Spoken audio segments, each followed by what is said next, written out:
Assalamualaikum warahmatullahi wabarakatuh. Salam sejahtera bagi kita semua.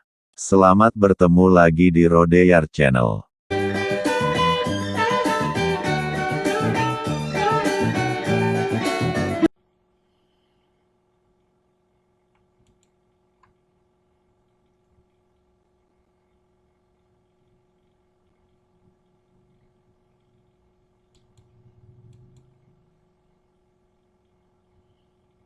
Nah, di sini kita mempelajari elastisitas silang untuk barang substitusi. Sebagai ilustrasi, ada di sini misalkan Anda makan bakso. Waktu Anda makan bakso, harga bakso sebesar Rp1.000. Dan jumlah bakso yang Anda konsumsi adalah 10 porsi. Dan inilah menjadi kurva permintaan terhadap bakso. Pada saat yang sama, setelah Anda makan bakso biasa, karena sudah kebiasaan, Anda makan soto ayam. Di mana di sini, ini kurva permintaan untuk soto ayam pada saat yang sama dengan waktu Anda makan bakso. Biasa waktu Anda makan bakso 10 porsi, Anda juga makan soto sebanyak 5 porsi. Ya. Dengan harga soto ayam itu 2.000 per porsi. Jadi saya ulangi di sini. Pada waktu yang sama, harga bakso 10.000, Anda konsumsi bakso 10 porsi, dan pada saat yang sama, karena hidup itu nikmat, karena hidup itu untuk makan. Setelah makan bakso, Anda biasa makan soto dengan harga 2.000 per porsi dan 5 porsi Anda konsumsi. Nah, saya ulangi, ini pada waktu kondisi yang sama, waktu tempat yang sama. Sekarang, jika harga bakso turun,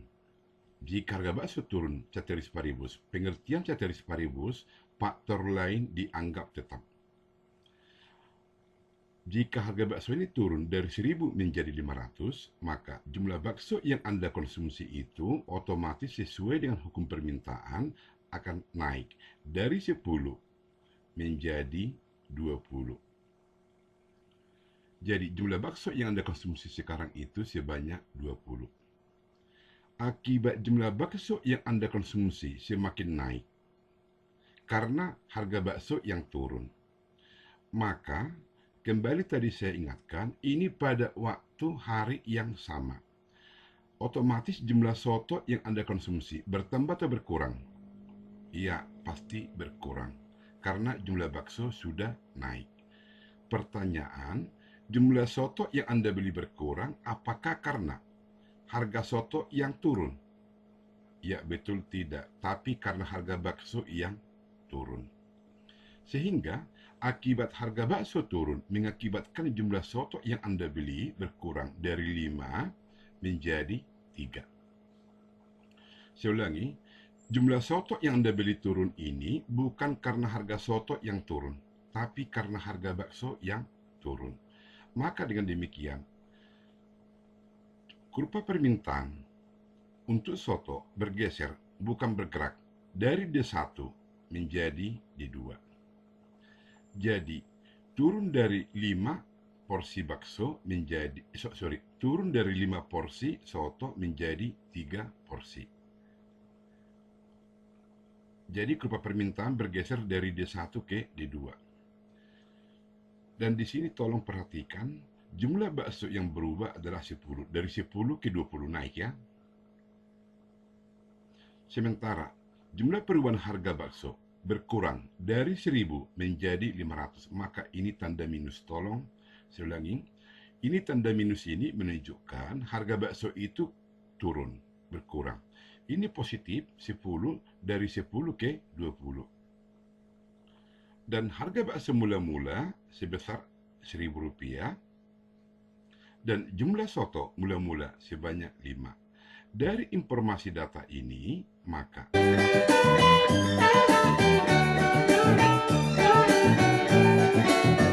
kita dapat hitung nilai elastisitas silang dari soto terhadap bakso. Perhatikan di sini.